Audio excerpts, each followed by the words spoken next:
In 1943, the following directive was issued from party headquarters to all communists in the United States.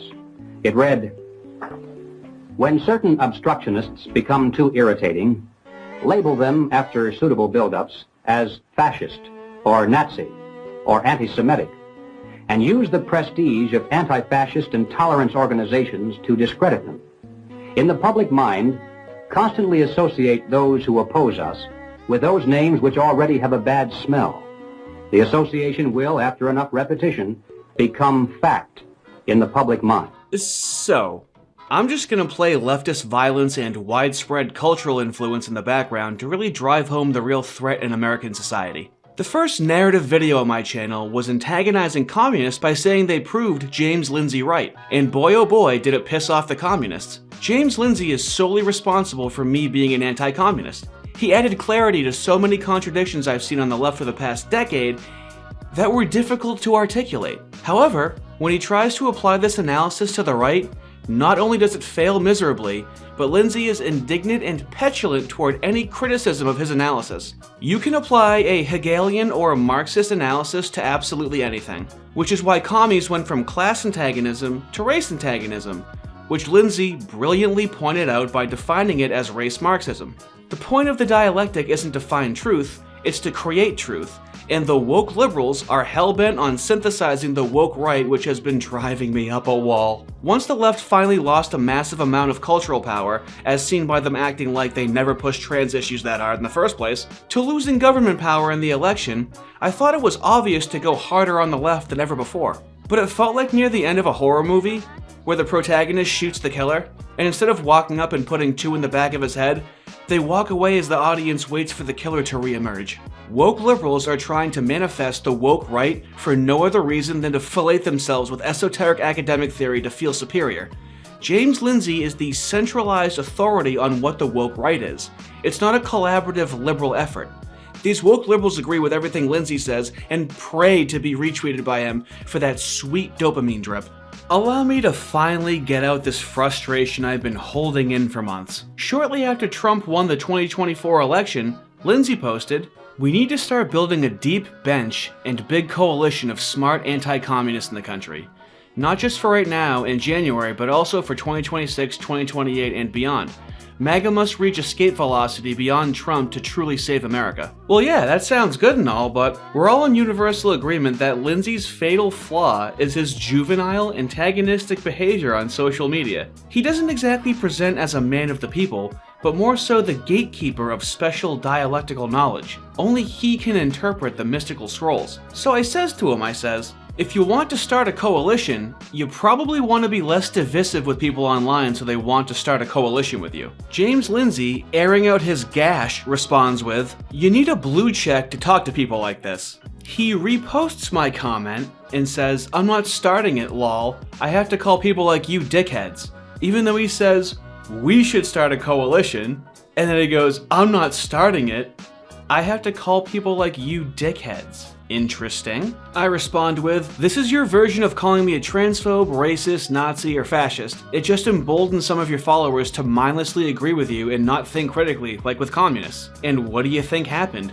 After he reposted me disagreeing with him and called me a dickhead. A comment reads, "Ha ha ha ha, dickhead says what?" James Lindsay reposts my comment again and says, "No, I called you a dickhead, I'm from the 80s.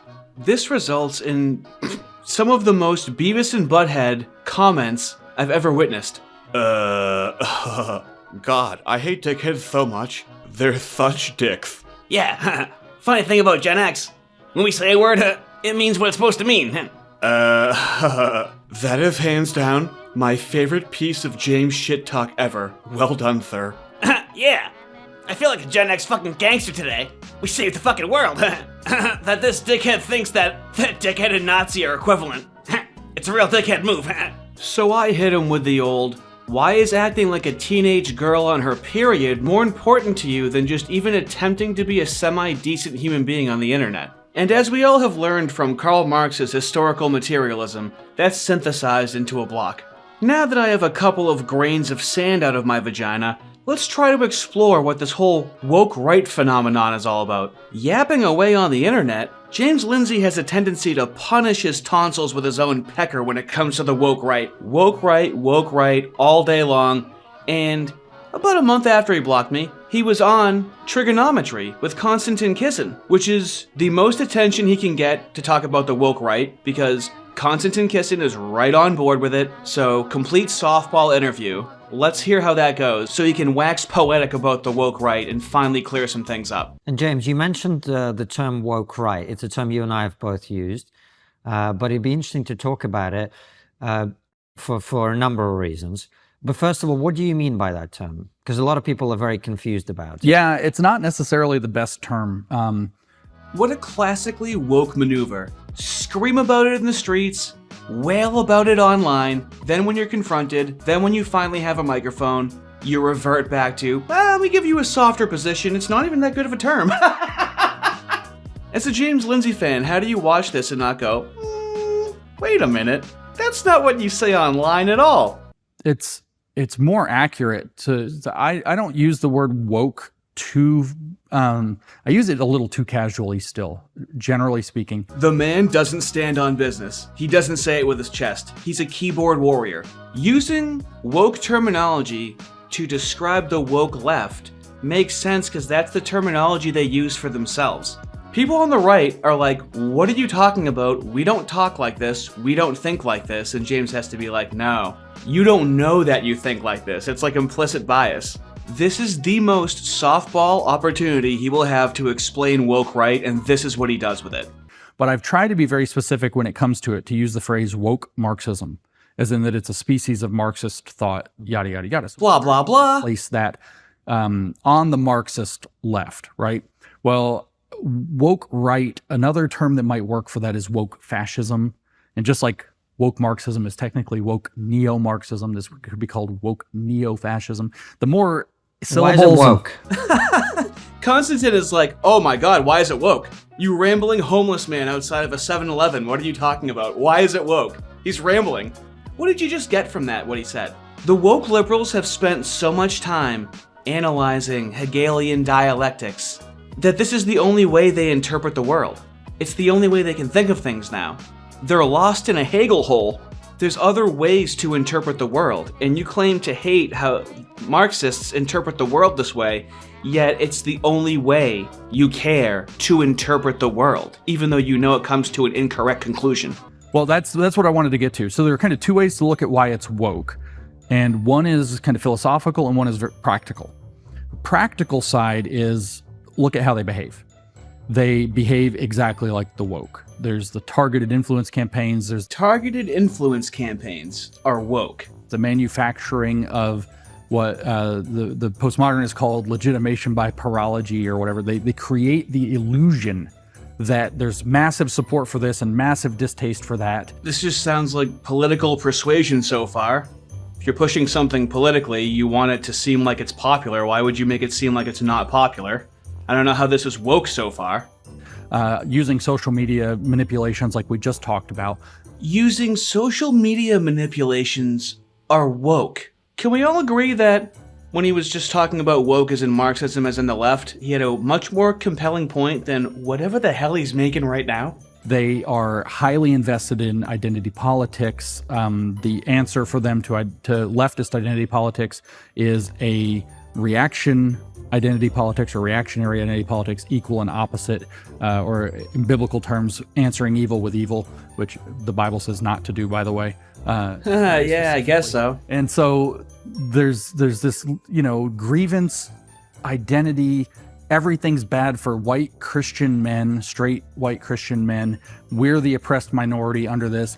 There's never a truth factor with woke liberals. Is it true that that's happening? I know that they're claiming it and you're using the same analysis, but isn't the left openly targeting white Christian men? Isn't that obvious? Don't we all know that and understand that? So that's like the truth, and they have valid, legitimate grievances against that, right? This isn't very compelling. there's this kind of belief that there's this ruling class that's erected an ideology to marginalize people like them that sounds very much like woke. I guess it sounds woke if you're thinking of it purely dialectically, but how did ESG get put into place, James? Don't communists have institutional power in academia and government and in high positions of power in corporations, and that's how they implemented ESG, like with the World Economic Forum? So isn't that true? Is it true? It's true. Haven't you been teaching everyone for half a decade that that's what's really happening?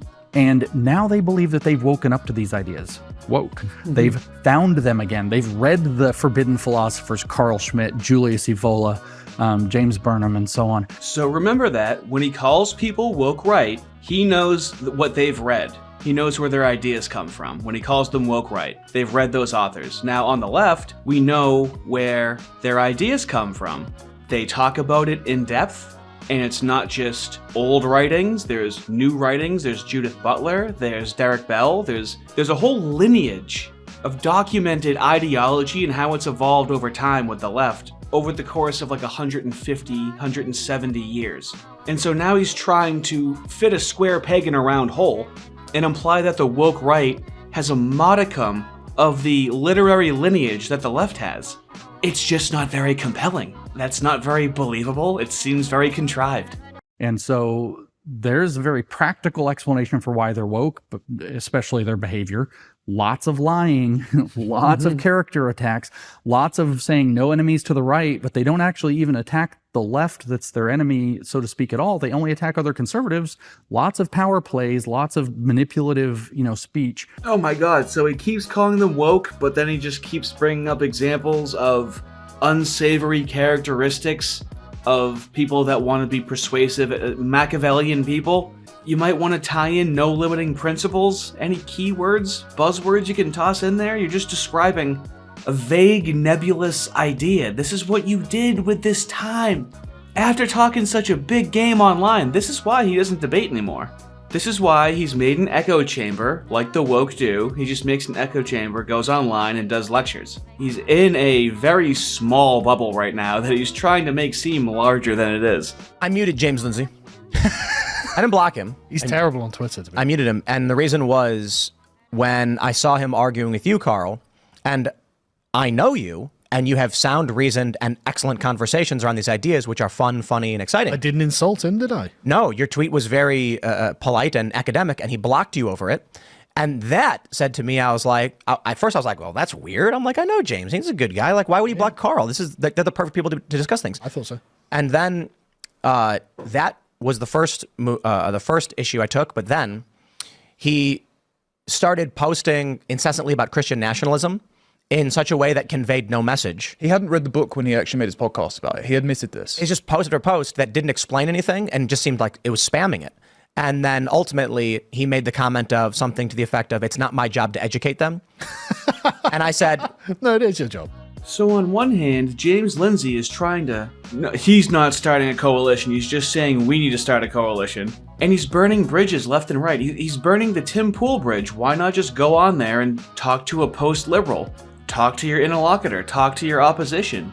State the case for why classical liberalism isn't in its late stages, but instead he just acts like a juvenile on the internet. James Lindsay needs to be put in handcuffs and turned into God. The man needs to be saved. He needs Jesus. He's getting in his own way. His ego is the most important thing. He's now becoming more insulated. Read the room. The woke right thing isn't working. He's trying to make alchemy happen. He's trying to turn lead into gold. There's other parts to you, James, aside from applying a Marxist dialectic to absolutely everything you see. It makes you seem really stupid. Like when you try to apply this to Tucker Carlson because he criticizes America. Tucker Carlson, for example, if you listen to Tucker, a lot of people really like Tucker. Tucker is pretty critical of America. He's writing a different critical history of the United States. Well, the Constitution was, not really adequate to prevent all of this. there is a post-World War II liberal consensus or world order that we're all being made subject to. Well, look at how America was involved in all of these things. America bad, America bad, America bad. Also, the UK was pretty bad too, and America bad, America bad. James Lindsay doesn't deserve a single shred of charitability to what he's saying. If he's going to characterize what Tucker Carlson says as America bad, that's what the left does. That's what the woke left does. The woke left says, Tucker Carlson thinks immigrants bad, minorities bad. The woke liberals think, Tucker Carlson says, America bad. When you just reduce your interlocutor's position to they think thing is bad, that's woke. Because there's good, bad. There's no nuance there. That's creating a dialectic that they think it's bad. It's reducing it to its most infantile intellectual state. There's this kind of constant critical negativity. You see some of these characters, I mentioned Tucker Carlson, but you see some of these characters like Stephen Wolfe, who wrote the book The Case for Christian Nationalism, has put multiple times on social media, and I don't know what he said in public talks. I've only heard one of his public talks. James, for the love of God, stop reading about esoteric history and maybe study what the man has said more before you're going to speak about it if you're making a case for the woke right. Like, the level of studying you're doing should be more deeply entrenched into these characters that you're trying to character assassinate. I'm gonna let you know, I've only kind of like seen what he said, and like I haven't seen too much, but from what I've seen, it looks bad. That's what the woke left does. They barely even know what your case is. They can't steel man your argument, and so they're speaking from a place of ignorance. That's just what you're doing. But you see him on social media saying more than once that he has adopted critical theory specifically for his own purposes and to his own ends. He was recently saying on social media, somebody sent it to me, so I have to, I guess, confirm this, but... Oh my God, James, get off the internet. Remove yourself from the internet. Someone sent you something on the internet that you haven't even necessarily verified, but here you go. You're delegitimizing yourself. If you're gonna try to make these moral prescriptions to Christians, be a mensch. You need to be a man of moral character in public if you want to be taken seriously on this topic. But you're speaking from a place of ignorance like the woke left. You woke liberal. He was saying that, in fact, the critical theory he uses is not the perverted version of critical theory that the left has used. It's its own more correct version of critique that goes back before the left, yada, yada. I'm sorry, how is this mathematician being considered some sort of philosophical intellectual when he's like, yada yada, it's something that someone sent me that I haven't confirmed, yada yada? Understand the criticism, James. You need a little more than that, okay? And people are gonna say that, oh, well, listen to his Communist Manifesto. You just need to spend hours and hours and hours listening to him.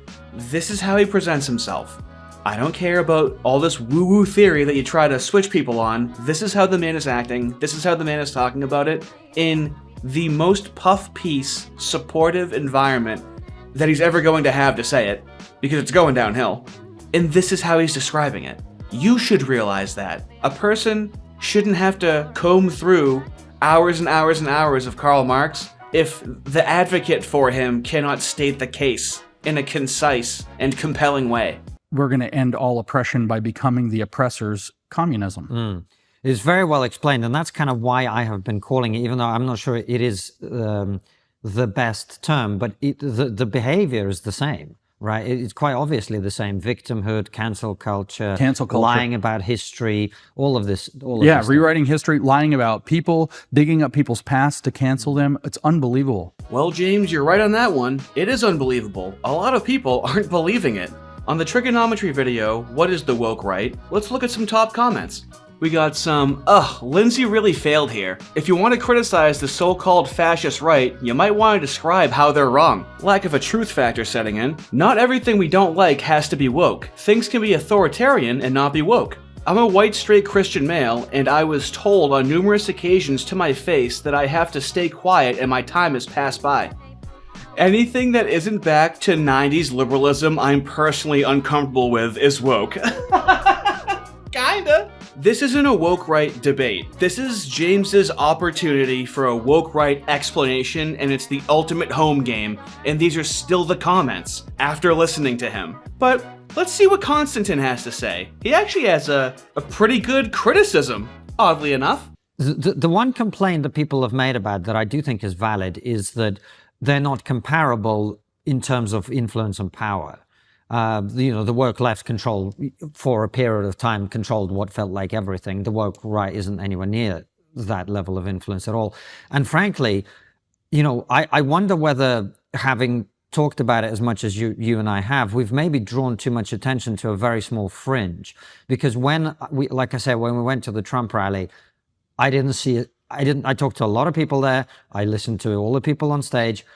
I didn't hear in either the statements or the response to what people were saying, the type of conversation that you see online. So it seems to me like it's a tiny fringe that's being amplified by bot farms and foreign meddling and whatever. I think increasingly, I don't think of it as real. Increasingly, he doesn't think of it as real. Why is that so sweet? Because not even 3 months before this conversation aired, on September 10th of 2024, Konstantin Kisin had a full head of steam and said this: "Thou shalt not criticize the woke right." Which is what the left does. They'll show you men in dresses, and then you comment on it, and they go, "Oh, you can't, it looks like you're bothered by it." Yes, this is a dumb idea. And a few months later, he sounds like this. Increasingly, I don't think of it as real. Yeah, baby. Oh, breaking news, this just in, James Lindsay just burned another bridge. Chris Rufo posits the intellectually contentious idea of using Gramsci and Alinsky's strategies against them. Now, obviously, there's going to be pushback, which James does provide. James Lindsay posts, "What pisses me off about the Rufo, etc., expectation for substantive engagement with his pet theories of the moment." Oh, the projection. James, your pet theory of the moment is the woke right. But let me show you how an adult handles this petty level of criticism. Chris Rufo responds, "We can find utility in Gramsci's analysis of intellectuals, elites, institutions, culture, folklore, hegemony, etc., while rejecting his Marxism. Your argument seems to boil down to a form of word association in which anyone you label woke is somehow beyond consideration. Like calling someone a transphobe, like calling someone racist, Nazi, it's just meant to dismiss them. This is a very limited way to see the world, and it is not clear that you can articulate exactly what it is you are defending. It seems scattered and reactive. When you have some time, you might want to consider my argument more carefully." And so what does James Lindsay do in the face of intellectual criticism? Why, of course, he does what the woke left would do. He posts a meme that says, "I'm the dumbest man alive." And then in another panel it says, "The right should be more like communists." And then in the last panel it says, "You're clearly dumber."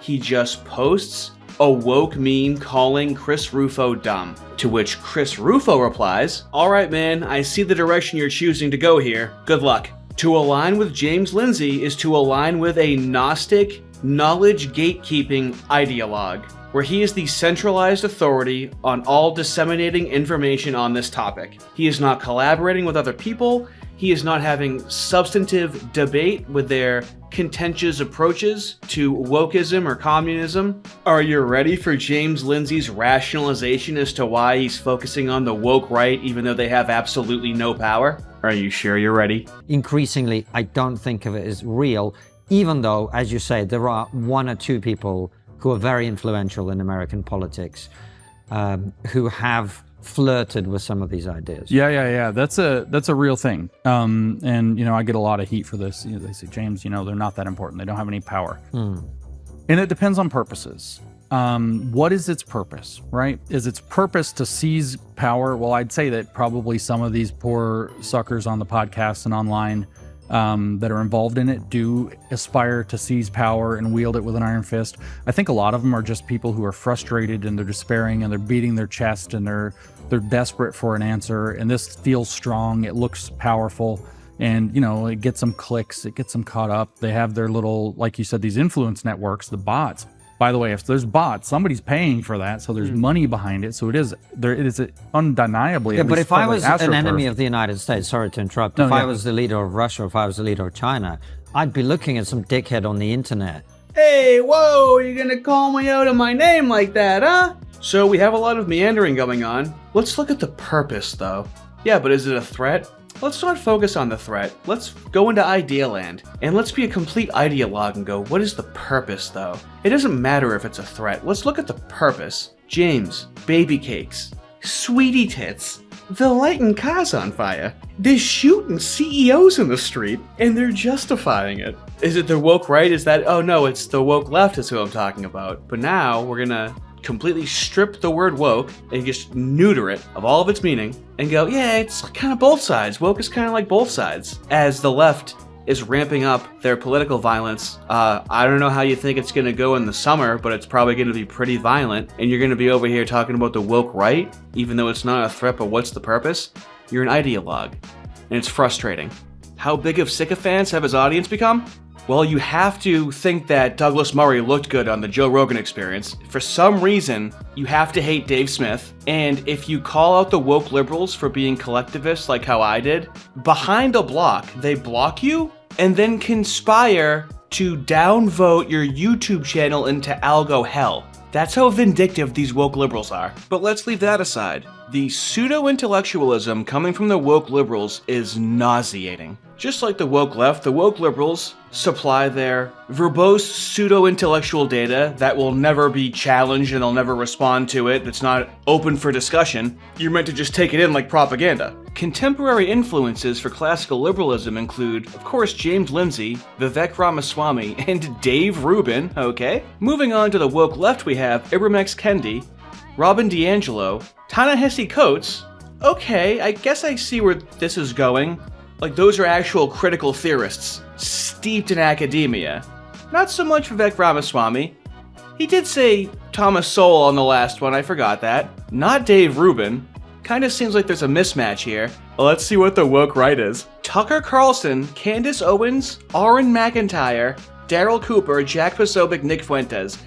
So, Nick Fuentes is the Ibram X. Kendi. Tucker Carlson is the Ta-Nehisi Coates. This is why it's pseudo-intellectual. This is not meant to be studied or critiqued. This is meant to just be blindly believed. Because this is ridiculous, I'm not taking you through the entire thing. It'll take too long and it's too embarrassing. But, in conclusion, James, you're breaking my fucking heart, kid. I have a playlist on this channel specifically devoted to debunking American communist myths throughout our nation's history called Historically Reflective. The videos aren't there for views, they're there for posterity and historical reference. For that, James, I thank you from the bottom of my heart. However, I have limiting principles, and you have crossed this line with me and many other people, James, due to your lack of humility, juvenile behavior, and disappointing lack of leadership in these trying times to fight communism. I mean, James Lindsay is quoting himself in his community posts on YouTube. Their slogan, their article of faith, is teaching a political act. Their prophet is Paulo Freire. This is their religion, the religion of nothing. Me, James Lindsay. Refuse to participate in their pseudo-reality. Take the red pill. Me. Suck on my tits, James Lindsay. Don't feel discouraged, but do take very seriously that the woke ideology rejects the idea of a reasonable person or a reasonable position entirely. Me. Give me a reach around, James Lindsay. What is he making, like anti-communist Hallmark cards? These are just generic quotes. Stop. Stop it. Stop. It's so cringy. You're quoting yourself. Stop pulling the ladder up. Quote other people. Either quote historical, influential, classical liberal figures and then apply that to what you're saying, quote them, or quote other creators that are on board and give them a shout out. Spread the wealth. That's what you're supposed to do if you're gonna do that. But you're not doing that. But hey, the man's made it this far. I can't give him advice. I'm just saying, have a good one.